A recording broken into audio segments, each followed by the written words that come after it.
Alright, I'm back with another video, and we're just going to pretend it hasn't been over a month since I last posted one. Today we're going to be doing I guess it was kind of a community request. I did a poll for which caster you would like to see primarily featured in my next build, and you all chose Druid. So I've decided to use this as an excuse to test the limits of the one part of Star's Druid that I haven't really had a look at yet, and that is the Chalice form, which is all about healing. Now, normally when people play a Druid, they don't normally think of a healer in the traditional sense. Everybody knows that Druids have healing spells, but the class has never really been more geared towards using them frequently.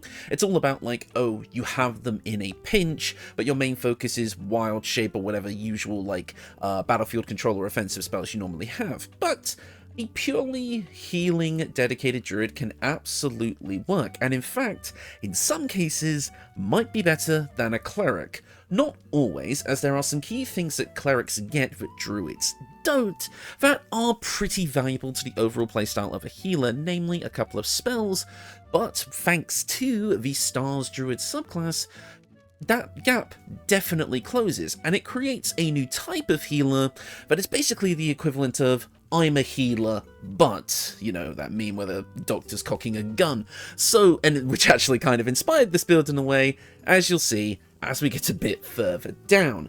So, overall, I do hope you enjoyed this build. This was a fun one to kind of theorize. It's always nice to do stuff that's primarily Druid, because I don't really play with that class enough. I'll probably have another poll up soon, although in my time away, I did have some time to play some other games, and I do have some ideas for builds that might come after this one, so you'll have to see. Anyways, without further ado, let's get into the build. As I said, the primary goal of this build is to be a healer, but I do also kind of want to focus on being able to deal damage and taking advantage of some unique aspects of Druid, while also throwing in my own fun flavor, because the problem most people do when they do pure healer builds is that they tend to let other things fall to the wayside, namely being damage output, because really, the best form of healing is killing the enemies before they can do damage, or at least before they kill your party outright. So having the ability to do a decent combination of both damage and healing on the same turn is actually going to be what this build specializes in. Technically, no, it can't do as much healing as a turn in a turn as, say, a pure life cleric, but it will be able to take that little bit of healing that it doesn't do and convert it into damage instead, allowing it to be both offensive and supportive, basically in equal measure, which actually feels really good in practice, because it gives you a bit more to do in a turn where perhaps you don't really need to be healing. And again, I've decided to use shadowheart for this build today, mainly because she is kind of everybody's healer. People just slap healing spells on her and tend to forget about her combat-wise, as just leveling her in a pure cleric sense, but I actually think this might be an interesting way for you to kind of build your kind of healer shadowheart in a way that feels a bit more proactive and thoughtful, without having to put too much effort into the overall thought behind the leveling scheme. Also, I didn't feel like creating a whole new character for this one. I just want to get this video done, shall we say. So, let's talk about half-elf, because that is what Shadowheart is. Really, your racial choice doesn't matter for this build, you can choose whatever you like, but high half-elf does come with some nice benefits, like the Civil Militia, giving you access to some proficiencies you might not have right away, if you decide to build this slightly differently. Going for high half-elf, of course, will also get you a cantrip of a sort, and I always like to go with Booming Blade here, just because we only get one cantrip, really, from the wizard list, from this throughout the whole build, so really Booming Blade is just a great catch-all if you do have to smack someone with your melee weapon. This will just let you do extra thunder damage, which is quite nice, but otherwise feel free to pick anything from this list that you like. We're actually going to be starting off as a fighter today. Fighter is going to get me a bunch of things that I want for this build. It's going to give us our own little self-healing action, Second Wind, which really isn't going to scale too well into the late game because this is our only level of fighter, but it's still nice to have in a pinch if you ever run out of spell slots in the kind of early to maybe early mid game. But what we're mainly here for is the weapon and armor proficiencies. You see, we're going to gain access to all weapons and all armor, which is absolutely what we want, since we're going to be using heavy armor and 2 martial weapons with this build that are going to be our primary focus on dealing damage. But the main thing that we're here for is our fighting style, which is going to be 2-weapon fighting, as this is going to be a dual-wield build. You might already see where I'm going with this. This is going to allow us to add our ability modifier to offhand attacks damage, and, you know, the ability and the attack rolls and such like that. Basically just means we'll be able to attack with our bonus action after doing some spell casting, whether that be healing or offensive spells, with our main action, giving us way more freedom in how we approach combat situations. No matter what, we're going to be able to do damage with either our action or our bonus action, whether we've healed using one of those or not. So overall, it's going to just give our combat style a lot more fluidity in how we're able to approach things. It makes our turns much more open-ended without feeling like we have to make hard choices each turn about what to do, whether we deal damage, or whether we heal, whether we cast a spell, or whether we attack with a weapon. It just lets us do so much more, and it fits into the playstyle very, very nicely. Shadowheart's background is Acolyte, but again, if you're playing a non-pre-made character, then you can just choose whatever for this. It really doesn't matter. Do whatever fits your playstyle. Now, for our ability scores, it gets a little bit weird, I'm not going to lie, because we do use a couple of stat boosting items in this build just to kind of optimize things, but they're not 100% necessary, as I think the only stat that really matters 100% on this build is Wisdom if you're focusing purely on the healing. Dexterity is definitely going to be our secondary stat though for our offensive attacks, and Constitution at 14 is actually pretty serviceable for this build I found in my testing, but we are using a piece of armor that's going to bump that up to a 16 for us. So, strength is at 8, we don't really need it, as we don't really use our melee weapon in this build so much.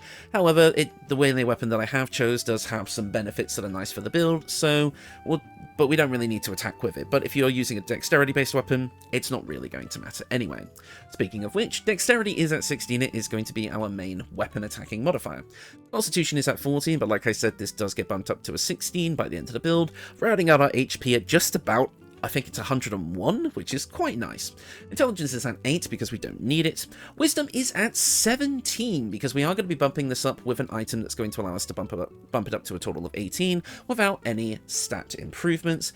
And by the end of this build, we'll have an 18 in Dex and an 18 in Wisdom with a 16 in Constitution, which overall makes us quite well balanced. And Charisma is at 10 just so we don't have a negative modifier to our Charisma checks, because if somebody wants to play this as an Origin build, they can. And we do gain a lot of skills and abilities on this build that let us augment our ability checks. So even starting with a 10 in Charisma with our proficiencies that we'll get, plus the various buffs that we can get throughout our leveling, you're actually going to be a pretty decent party face. Not as good as something like a bard or a rogue, but you'd be able to pass checks that maybe you wouldn't normally be able to otherwise.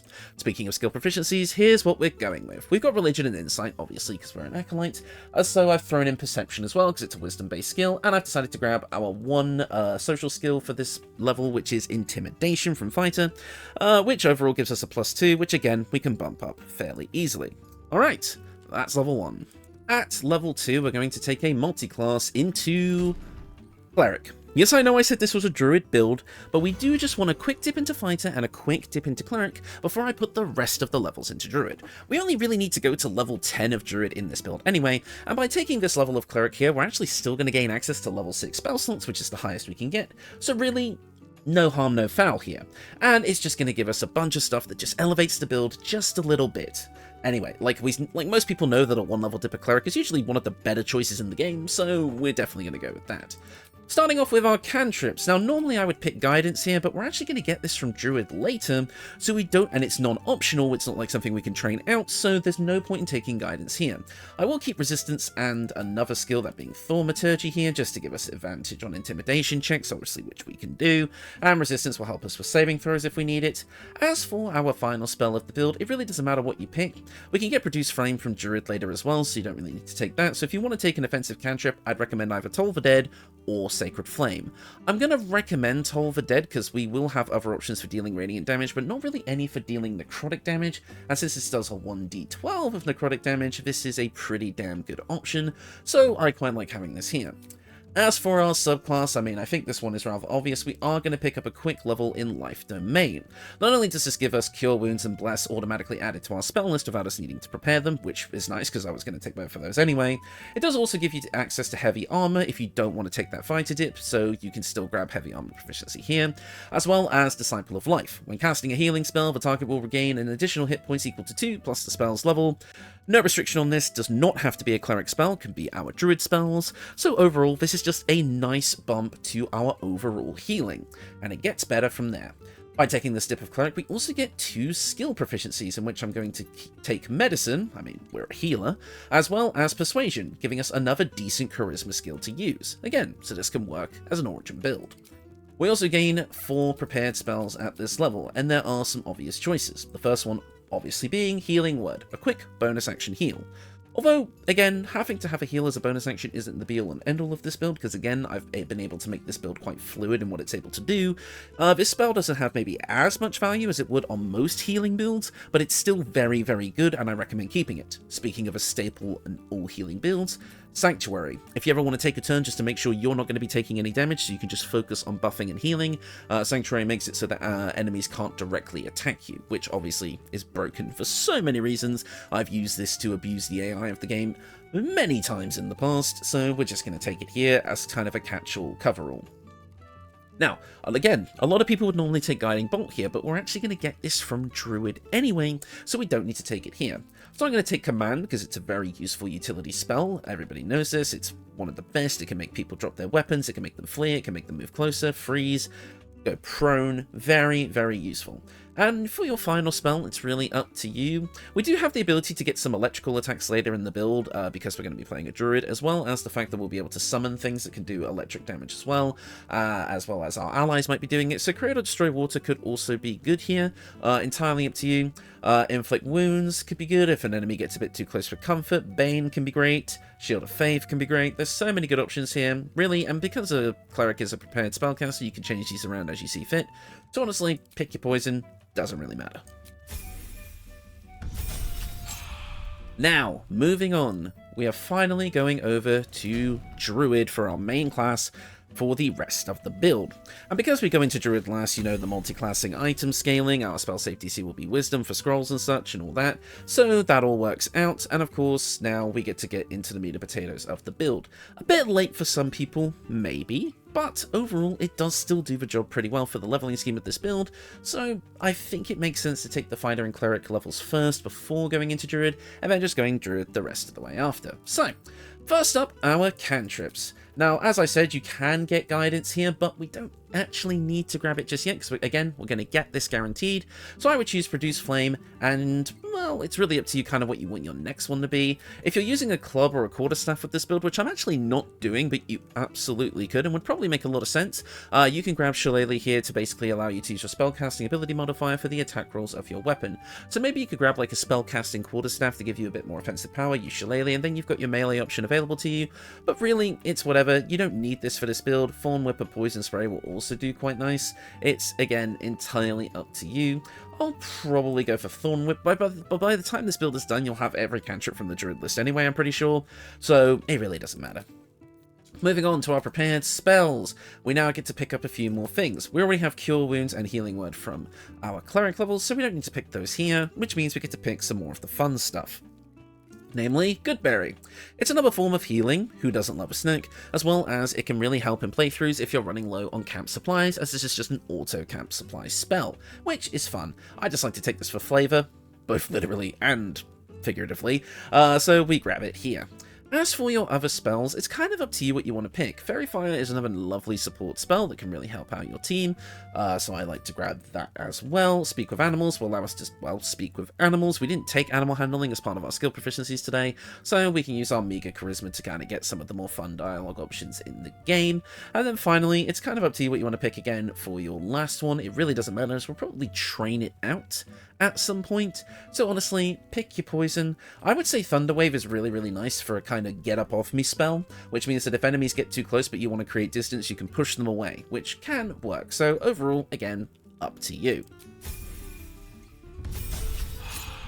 At Druid level 2, we get to choose our subclass, and if you haven't figured it out already, we're going to be going with Circle of the Stars. This is going to allow us our Starry Form transformation, allowing us to take the form of Starry Form Chalice for this build, which allows you to, whenever you cast a healing spell that consumes a spell slot, you can cast Chalice Healing, which is going to allow you to pick someone, being yourself or another ally, within range of you, and heal them for an extra 1d8 plus your wisdom modifier, with this being bumped up by the time the build ends to a bit of extra healing. I believe it becomes 2d8, which is a lot of healing for something that does not cost your action or bonus action, and does not cost a resource other than a healing spell that you already were going to cast.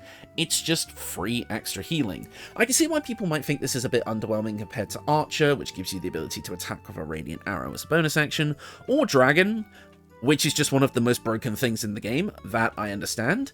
But Chalice just does enough to really take Druid into the next level when it comes to healing builds. And again, it gives it that unique niche, because even though we are going to be missing some healing spells on this build, being able to basically say by the end game, right, okay, I'm just going to quickly tap you for 1d4 HP with Healing Word so that you quickly get back up, and then I'm going to go do some major healing on myself or this person for 2d8 plus 4, makes it a little bit better, right? So overall, I do think that the Starry Form Chalice does have its place, even though I think it's it's definitely not as good as Dragon, but I think it's got its uses in certain builds compared to Archer. It's entirely up to you what you think is the best here, but I really do think Chalice is going to elevate this build quite a lot. As you can see, we also gain Guidance at this point, just automatically added to our cantrip list, which is why we haven't taken it up until now, which helps all of our ability checks. And of course, we also do gain Star Map Guiding Bolt, and the regular Guiding Bolt, which is why we didn't have to take it from Cleric, which means now we can cast Guiding Bolt without needing to use spell slots, so it's more offensive power, meaning that we can save those spell slots for healing, because this costs our Star Map resource instead. As I said, we also get the forms down here, which is great. We also do get to prepare another spell at this level, and again, it's a pick your favourite situation. I do like to have a bit of mobility on these builds, so Longstrider or Enhanced Sleep cast before a battle can actually be really, really useful for kind of getting you where you need to go, so feel free to choose one of those. At Druid level 3, we gain access to level 2 spells, which means you kind of get to choose what you want at this level, and there are a couple that I like. First off, Moonbeam. Again, we're playing a Shadowheart, we do get some Saluna stuff in this build, so having Moonbeam is just a nice extra addition for passive damage over time. Big radiant damage coming down from the sky, you get to move the beam around on your turn. Very, very fun. I really like this spell. It's just a nice extra bit of damage we can deal every turn that, again, is not really going to take up too much of our resources if we want to do other things. So it's another spell that kind of fits into that free-flowing pattern. As for your other spell for this build, at this level, really up to you. I do like a bit of Spike Growths for some battlefield control, so that would be my personal choice, but we can grab things like Hold Person as well in a minute. Anyways, at level 4 of Druid, we're going to grab another cantrip, and as I said, we pretty much already have all of them, so we're just going to grab Poison Spray. We also do get to prepare another spell at this level, and I am going to grab the aforementioned Hold Person, because not only does it help our side of the build with our damage output, again, you'll see a bit later, it's also going to help out our allies as well, so there's no reason not to have it on a bit more of a support-based build. We also do get to choose our first feat of the build. I think our wisdom is in a good enough place that I don't really need to worry about that right now, so I actually want to bump up our dexterity to increase our offensive output. At Druid level 5, we're going to gain access to a few things. We get access to Wild Strike, which allows our wild shape forms to basically get an extra attack. But we're not really wild shaping in this build, although the option is there for you. There's nothing stopping you from using the standard wild shapes in this build if you need to take a different approach in combat, which is quite nice. So feel free to use that if you deem it necessary. But we do gain access to level 3 spells here. None of these, I would say, are particularly necessary for the build. It's just extra options if you want a bit more damage output or battlefield control, or even a bit of extra support with things like protection from energy. I like Plant Growth here though, because again, it's a non-concentration option that helps with battlefield control, so I like to pick it up. At Druid level 6, we're going to get actually another support option which helps push Star Druids a bit further. We're going to gain Cosmic Omen. Whenever you long rest, you consult the stars for a Cosmic Omen of Weal or Woe. The Omen will grant you the ability to increase Weal or decrease Woe, attack rolls or saving throws, or increase your allies' ability score checks with Weal. Overall, it's just a nice bit of an extra buff.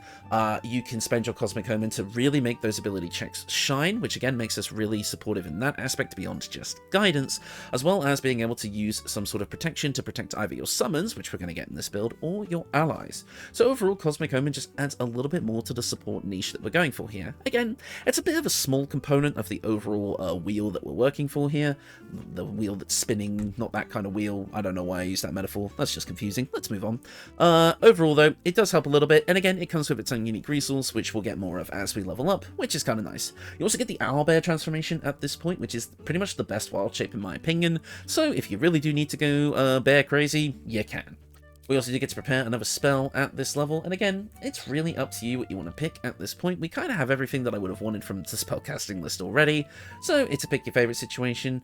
I did actually grab Sleet Storm in my testing, just in case I wanted to disrupt spellcasters, and it actually does kind of come up sometimes as a battlefield control option, but I do train it out pretty quickly once we get to the later spell levels. Which we're at now, and level 4 is spell slots, I should say, is really where I start to love Druid spellcasting options here. We're going to gain access to 2 summoning spells right off the bat, Conjure Minor Elemental and Conjure Woodland Being. Both are pretty damn nice, especially considering we're a healing and support build, and if we do group-wide heals, then our summons are going to be able to benefit from these as well, which is really, really nice. There are some other support and control spells here, but really these are the ones I like to focus on. At Druid level 8, we're going to gain access to our next feat of the build, which we're going to be taking Sharpshooter. Because we are a healer, but we have guns. So, Sharpshooter is going to allow our ranged weapon attacks to deal an extra 10 flat damage with the penalty of taking a -5 to our attack roll. Don't worry though, we have ways of offsetting this, which means that -5 really isn't going to be too much of an issue on this build, which means, again, because we took the 2-weapon fighting style earlier on in the build, this means that we can dual-wield hand crossbows with the Sharpshooter damage, allowing us to attack with either an action or a bonus action, or both on our turn, giving us a pretty damn high damage output with our build, while still again having that free-flowing option to be able to do whatever we want with either of our actions without having to sacrifice too much offense, especially with the offhand crossbow being the Never Misser. I hope I'm pronouncing that right, because apparently I never do, which deals pure force damage. It's very, very nice to have. So yes, we're a gunslinging, healing druid. A slightly different take, shall I say, on the healer concept. At Druid level 9, we're going to be gaining access to level 5 spells, another Star Map for our Guiding Bolt, and another Cosmic Omen for our Cosmic Omen. Overall, though, the level 5 spells are going to be pretty damn nice because, of course, we grab Conjure Elemental, one of the more powerful summoning spells in the game, allowing us to gain up, since we will have level 6 spell slots, a Myrmidon Summon, which they're all just busted, and we can keep them alive way longer than the usual lifespan with all of our extended healing options. So really, you basically just gain another full party member at this point, which is amazing. And again, because we'll be able to do such widespread healing pretty much all of the time, you're going to be able to, it's not really going to cut into the healing that you're going to be giving your allies. So overall, yeah, we're a druid with a small army and the healing skills to back them up. Speaking of healing skills, Mass Cure Wounds. Now, you guys have probably noticed at this point that we never actually got access to Mass Healing Word, which is usually a pretty important staple of healing builds in this game. But because we're going to have the ability to heal as an action, a bonus action, and for our Chalice healing, you're still getting 3 heals in a turn if you really need to go all in. Yes, that technically costs more spell slots than Mass Healing Word, but Mass Healing Word costs a level 3 spell slot, where in actuality you can cast both Cure Wounds and regular Healing Word with just a 1 level spell slot, which we don't use as much. And because, again, we don't need to use our spell slots for offensive options because we get things like Guiding Bolt through our star maps, suddenly you realize that despite the fact that really this build should be using more spell slots, it's technically using less. The action economy and the resource economy on this build is weird, but trust me, it does work, and you get a staggering amount of healing out of it. Again, the equipment will also help with this. And finally, at Druid level 10, we get improved Wild Strike, so if you really, really, really need to get on the offensive, you can turn into an owlbear and make 3 attacks in a turn, so that's pretty fine. That'll do the job. We also gain access to Twinkling Constellations, allowing our Starry Forms to improve. The Archer's damage and the Chalice's healing are increased by 1d8 each, meaning that we now deal 2d8 plus our Wisdom modifier with our Chalice healing, which is awesome. And the Dragon gains even more broken bullshit, so you know. Dragon is the best still, but whatever. We also get the ability to transform into a goddamn dinosaur at this level, so, you know, level 10 Druid is a requirement for this build. Fight me. We get our final cantrip of the build, which is Shillelagh, because we literally don't have any other options, and you gain 1 extra spell choice from the spell list. Again, kind of have everything that we like, really, on this build. Grasping Vine technically is another summon that was made a little bit better in the recent patches, and doesn't require concentration, and does benefit from the healing, so technically it's another body on the board. It just can't move or anything like that, which really limits its viability. So I kind of prefer just grabbing Freedom of Movement because it's a really solid buffing spell, even if you just apply it to yourself. So I'll just pick that up here. And that is the build. Overall, what you're going to be getting out of this is a pretty damn solid healer.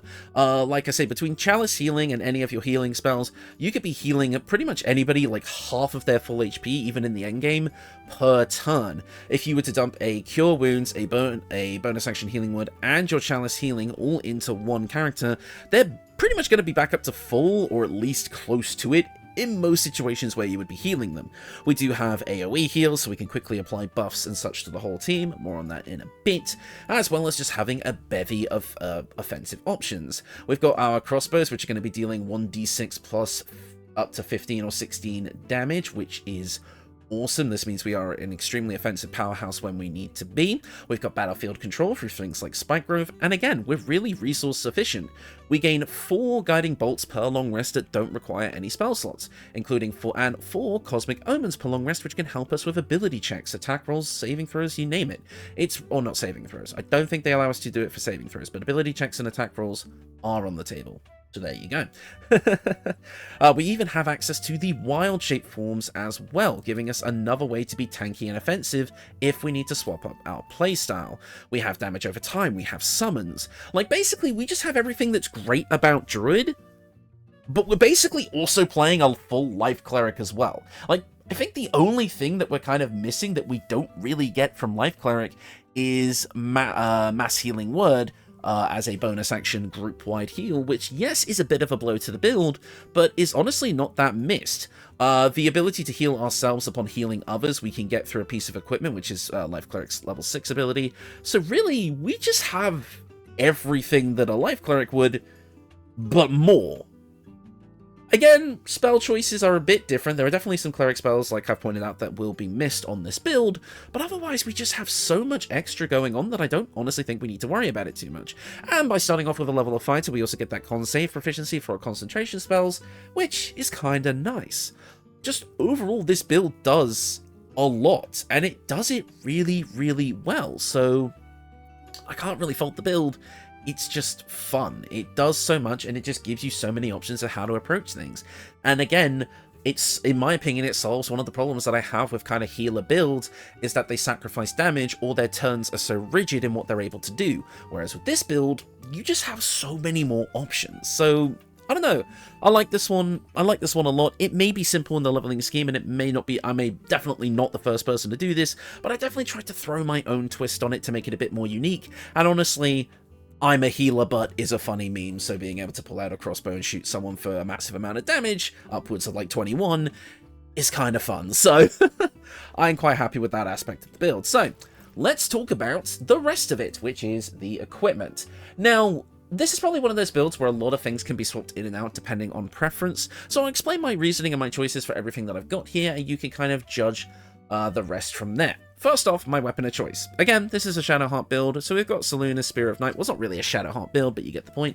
However, I wanted Selûne's Spear of Night on this build because it does give us a few things. One, it gives us advantage on wisdom saving throws and perception checks. I wanted that advantage on wisdom saving throws to cancel out the disadvantage on wisdom saving throws that I'm going to be talking about in a minute. So no matter what, our wisdom saving throws are going to be good, which is important because those are one of the best ones in the game to have, because, you know, wisdom saving throws are dangerous if you fail them. Dark Vision is great because it lets us see in the dark, but we also do gain access to a version of Moonbeam cast at level 3 that's not going to take a spell slot from us, which is nice. That is just more resources that we have, as well as Moon Mote, allowing us to illuminate an area around us with wisps of moonish light to make movement difficult for enemies and bolster your allies' damage. At the start of a turn, each hostile creature within the light must make a wisdom save, or they must treat the light as difficult terrain, and each ally within the light will deal radiant damage on hits or melee attacks. It's just another amazing support spell. Now, because our strength is a bit low, we only have a +2 to hit, so really if you're having to poke someone with this spear, you're probably not playing the build right, but again, that's what Booming Blade is for, giving us access to a massive amount of extra damage on the off chance we do have to smack someone with our spear, which Hopefully won't happen, but you know, it definitely could happen. But overall, the Spear of Night just gives us a ton of benefits. However, any kind of melee weapon that will give you a buff, maybe Handmaiden's Mace, Club of Hill Giant Strength, just anything that you want to slot in this slot will work as long as it's one-handed, because I do want a shield on this build. But I just felt like the Selûne Spear of Night just gave us so many things that I really liked for this build that I wanted to go over here. For your early game option, though, go for the Vision of the Absolute.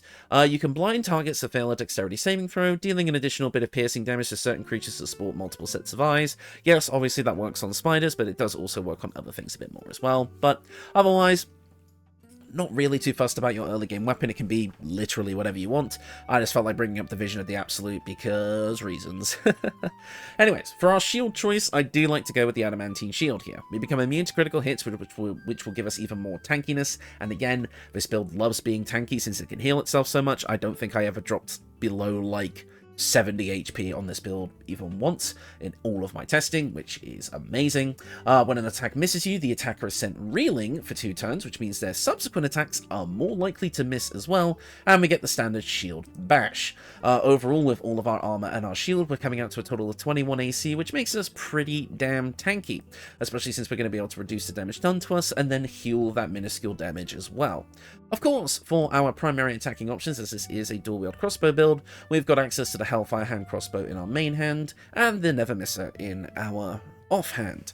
This allows us to cast both Magic Missile at level 3, giving us a decent force damage option that never misses once per short rest, as well as the Hellfire hand crossbow giving us Scorching Ray shot once per short rest, allowing us to cast a level 3 Scorching Ray. So again, even more offensive options for us there, fire and force damage. And of course, obviously, these are just the best hand crossbows in the game regardless, as there's not really many options, so any crossbow build is going to be going with these options. Now, moving on to our equipment. So first off, we have the Shapeshifter hat. There's a lot of head options that I think work for this build, but I quite like the Shapeshifter hat here, because it gives us an extra wild shape charge per long rest. This basically just makes it so that, if we want to, we can use our Starry Form even more, because if you didn't know, the Starry Form does take wild shape charges, and if you do want to throw in wild shape forms into the mix, this is just going to give you a bit more resources to go with. Because yes, once you activate a Starry Form, it's technically active for the rest of the long rest, so you might find this to be redundant, but again, this allows you to just use that one charge, activate your Starry Form, and then actually, you can just take this thing off and replace it with something else. Because, you know, you get to keep your normal 2 wild shape charges. It's basically a free activation for your Starry Form every long rest. I think it makes sense to keep it around. So, for your other headgear options, the first one is obvious, and this is your early game option, Wapira's Crown, allowing you to, whenever you heal another, you automatically regain 1d6 hit points. Really, this is a pretty standard option for most healing builds, so I kind of wanted to stay away from it if I could to keep things a bit more creative, but you cannot deny its efficacy, especially in the early game where you get it. So, this is a solid option all the way up until Act 3, and would be my recommendation there. However, once you get to Act 3, you do have some other options. A very niche pick that I honestly found wasn't activating too much but could be useful is the Helmet of Grit. If you have less than 50% of your HP remaining, you will have an additional bonus action. But because we're taking so little damage and healing ourselves so often, actually staying below that 50% threshold is kind of hard to do. But if you do get below that point and you're able to kind of keep your HP there with your healing and your tanking, you will actually be able to benefit from a second bonus action, which means you can make 2 of your offhand crossbow shots per turn, or activate a spell and still make a offhand crossbow shot. Like, it just gives you a bit more freedom. It's kind of like a Thief Rogue Light type of deal, but it's honestly not really necessary for the build. But I did want to point out a method of getting an extra bonus action here. Technically, I think you could also do this with the Pyro Quickness hat, thanks to Scorching Ray shot from the Hellfire hand crossbow. Or maybe if we had another source of fire damage from a spell, that could also work. But I think the Helmet of Grit might be more likely to maintain, because again, you can kind of control how much HP you have a bit better with this build. So, I don't know. Really, it's entirely up to you what you want to go with, but the Helmet of Grit is an option. And our final option, which is probably what I would go for after swapping out the Shape Changer hat after casting out Chalice, is the Mask of Soul Perception, giving you a +2 bonus to attack rolls, initiative rolls, and perception checks, as well as Detect Thoughts. Detect Thoughts can help with the party face type of thing, if you're playing this as an origin build, as well as the fact that the +2 bonus to attack rolls and initiative rolls is really, really solid. Initiative rolls will allow us to act first if we need to start applying buffs or summons early on in combat if we get kind of jumped and we don't prepare ahead of time. And obviously that +2 bonus to attack rolls will help us offset the penalty from Sharpshooter even further, which is really, really nice. So yeah, those are your headgear options. Lots to talk about there, but there just was a lot of options that made sense. But in fact, there's probably even more, so feel free to explore on your own. Now, this one, the Vivacious Cloak, something I do not use enough, but on this build is extremely potent. You gain 8 temporary hit points after casting a spell while in melee. That's it. No once per turn restriction. You just, every time you cast a spell, when you're in melee range of an enemy, you just get 8 temporary hit points. On a build that is as tanky as this one, with its 21 AC and the ability to apply resistance to physical damage, as well as the fact that we're basically always going to be doing this if we're in combat, because enemies that are standing next to us, the healing spells count. It doesn't have to be a spell that targets the melee enemy. It could just be any spell. It could be freaking True Strike. It would still go off. All of a sudden, you are incredibly tanky. 8 temporary HP may seem like a lot, but you almost have to think, if every time you heal yourself, that's effectively an extra 8 HP on top of what you've already just healed yourself, that is an insane buff.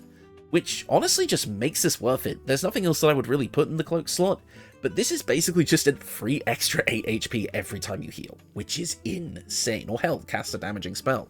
It's just so good, so that's why it's here. Now, next up, Dwarven Split Mail. Gives you a bit of extra tankiness against piercing damage, gives you a bit of a bonus to strength saving throws and checks. It does give you disadvantage on stealth checks, but that's not really too important here. But the main thing we're here for, obviously, is the base 19 armor class and the +2 to our constitution, rounding us out to a nice 16, giving us that 101 base HP. Not actually required for this build, I just felt like it was a solid endgame option for you if you so choose. You pick this up in Act 2. However, in the early game, may I recommend the Slippery Chain shirt? You'll be coming out of a total of 15 AC with this one, which isn't high, so this is why you probably want to swap it out in the later game. However, when the wearer heals a creature, which obviously we will be doing, it automatically disengages and as such won't trigger opportunity attacks. This will allow you to maneuver out of melee range if you need to, without really having to sacrifice what you need to do on your turn if you need to apply a heal. It's a fun little interaction that I don't think I've ever actually pointed out before on the channel, so I thought I'd recommend it here as a fun early game option to experiment with, but really any medium or heavy armor in the early game will suffice, but I really wanted to point out this option as an option for you in the early game. However, I think the Dwarven Split Mail is definitely one of the better options you could grab later on. Now, from here on out, standard healer option here, we've got the Reviving Hands. Yes, I know, every single healing build takes this, and the Hellrider's Pride is the early game option. Nothing exciting here, you've seen this on the channel before, but unfortunately for a healing build, it's literally the best in the slot. There's just nothing else for it. Anytime you heal any creature, yourself, your whole team at once, doesn't matter, they're all going to get Blade Ward, which means they have resistance to bludgeoning, piercing, and slashing damage, meaning that you are just an unstoppable tank.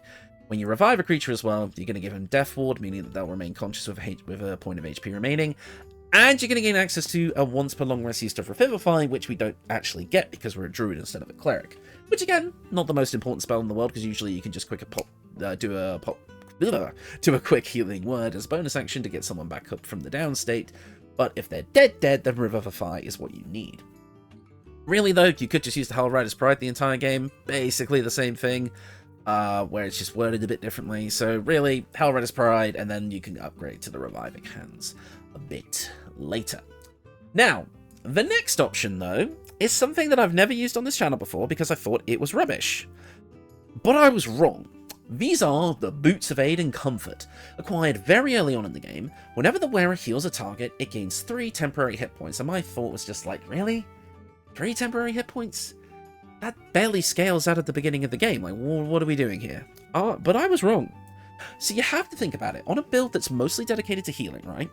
You want to heal as much as you can. This is a free extra 3 HP on every heal you do. And that HP will block the normal damage that is dealt.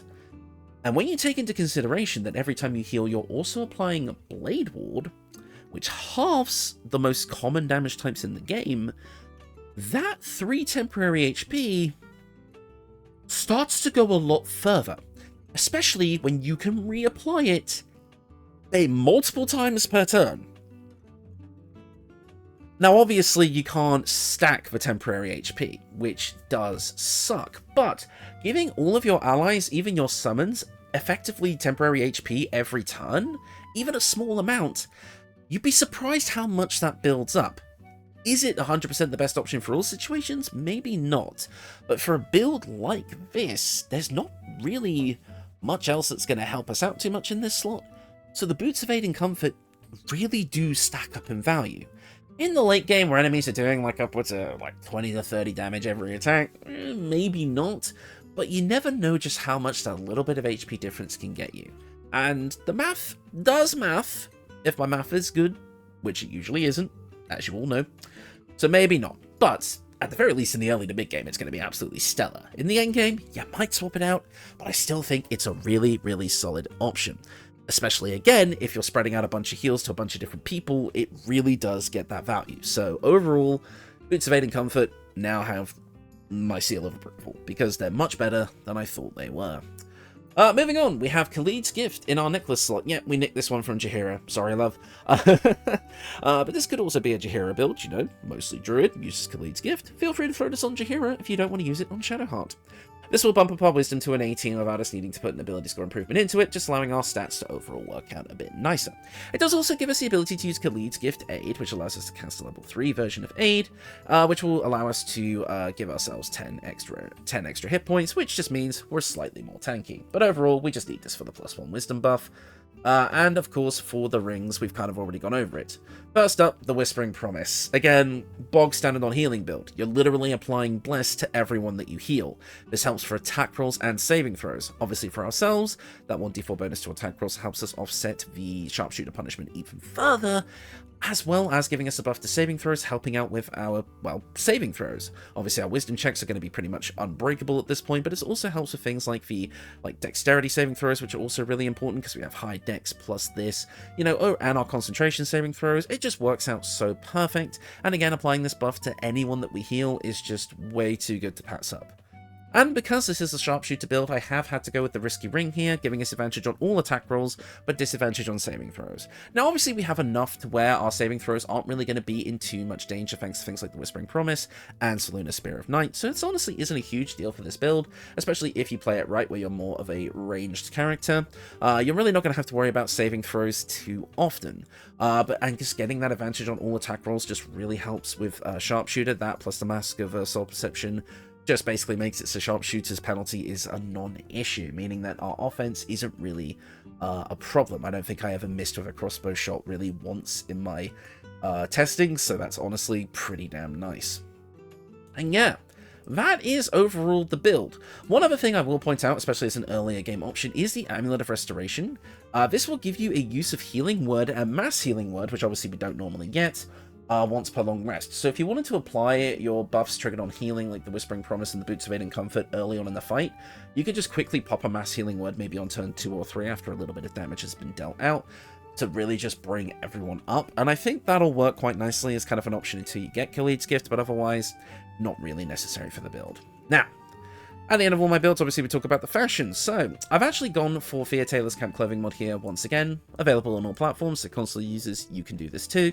I've just gone with Shadowheart's normal armor, but recolored, because, you know, I thought it would be kind of nice. Gone with the Sharon boots as well, and the leather gloves to kind of give us this lovely kind of like alternate Shadowheart look, colored with the Faerunian colors mod, Zariel dye, which gives us this nice black and gold look, which I absolutely love. Just felt like going for a black and gold vibe today, don't know why, just felt like it.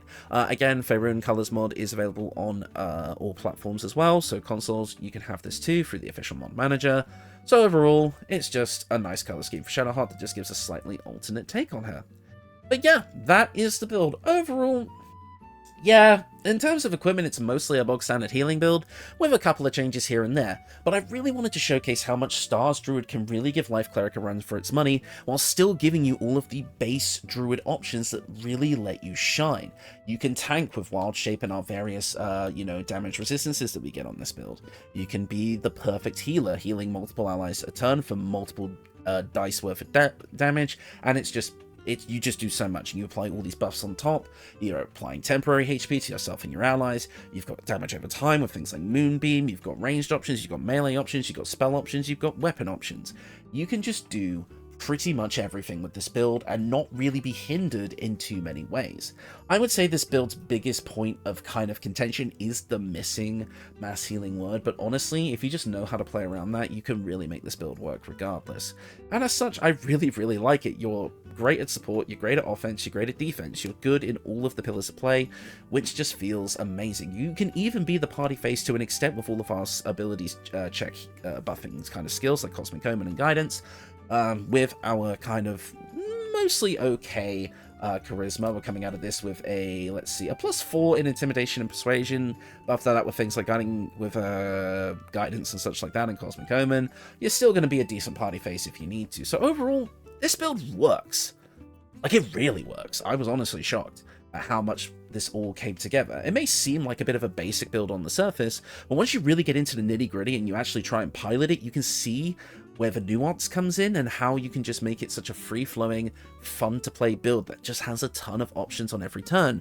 And again, you can even get the summons as well, so you can just be a one-man army regardless. This build performed extremely well in solo play because you never really were alone. But yeah, that is the build, that is the video. Again, sorry for my unexplained extended absence. It's been a hell of a month, I'm not going to lie. I'm not going to get into the details like at all really, because it's relatively private. Just know that I was sick for a while with a pretty severe illness, which actually did end me up in the emergency department at one point, but I'm okay now.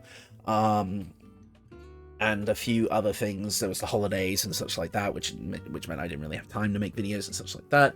Plus, I was involved in a few other things that my friends were doing, so, you know, it's been busy. But like I say, I'm hoping to come back now with at least semi-regular uploads. I at least want to get back to the once-a-week schedule, as well as maybe doing some extra things here and there. But I do want to keep kind of taking the video uploads a bit slower up until the release of Solasta 2, in which I do want to do a bit of a pivot in my focus for content. Because obviously, while Baldur's Gate 3 is absolutely amazing, and I could technically explore things with mods and such, I do want to explore a different but similar system. I definitely want to look into Solasta 2 when it comes out, play through the game, start making builds for that, and really, you know, just kind of, you know, shift my focus a little bit. I also, again, do have some bigger video projects that I want to focus on when I have a bit more time off. I've got, like, you know, the April term that I get off and such like that, so I might have some more long-form videos coming out in a bit more of a highly edited style, like I've done for Dragon's Dogma and such like that. Got a pretty fun and interesting one in the books that I'm hoping will be a fun time, so keep an eye out for if that comes out. But anyways, that is going to do it for me today. Thank you all so much for watching, and I will see you all next time. Goodbye.